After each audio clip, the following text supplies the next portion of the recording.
What's up, everybody? Just finished my grind. Man, these push-ups kick your ass.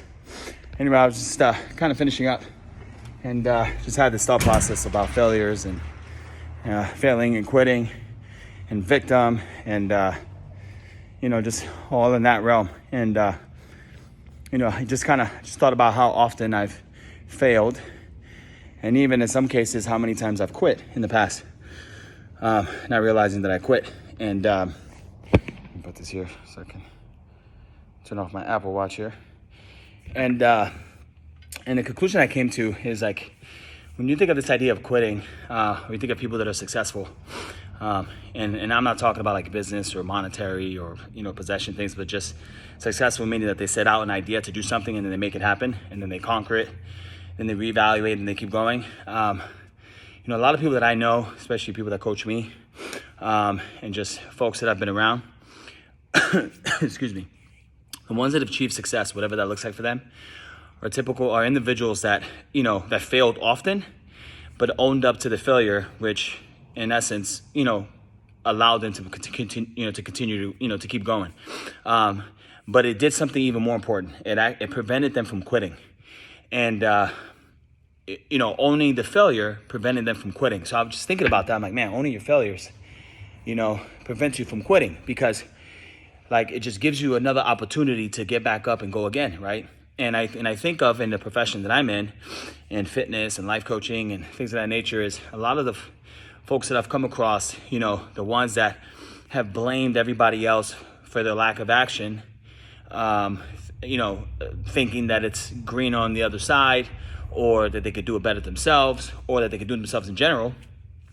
When I run into people like that, like 99% of the time, there's always that 1%, right? But 99% of the time, these are people that are either, let's just say you were obese, they're fatter, or they look the same and they're broken, meaning they tore their knee, tore their back, or even worse, they have diabetes, high blood pressure, or even worse, they somehow got into it with their spouse and got a divorce and the husband left or the wife left, or even worse, they have a crappy relationship with their kids. And the sad thing is that, like, when I think back of, where they were when I first met them, if it's an individual that I've met and what I've explained, it's actually a true story with a lot of folks that I've dealt with. It all stemmed from the way they felt about themselves and this idea of overcoming, meaning, they obviously were obese, or they were skinny, but skinny fat, really hated the way they looked and feel, couldn't take ownership of that, didn't want to go through the struggle and the work to make it happen. For some reason, they thought it could happen overnight, blamed my facility or blamed other people, other coaches, whatever, because they didn't get results, quit, right? Because through blame, you quit, you become a victim, and then you quit. And then they end up 10 times worse than they were before. But then on top of that, losing everything else in life, whatever that is, right? To me, the most important, family, your relationship with you and God, and etc. So, I guess my point is, when you look at this idea of wanting to make something happen, just think of, don't let the fear of failure cripple you to the point where you can't learn the gift that's waiting from you from the failure.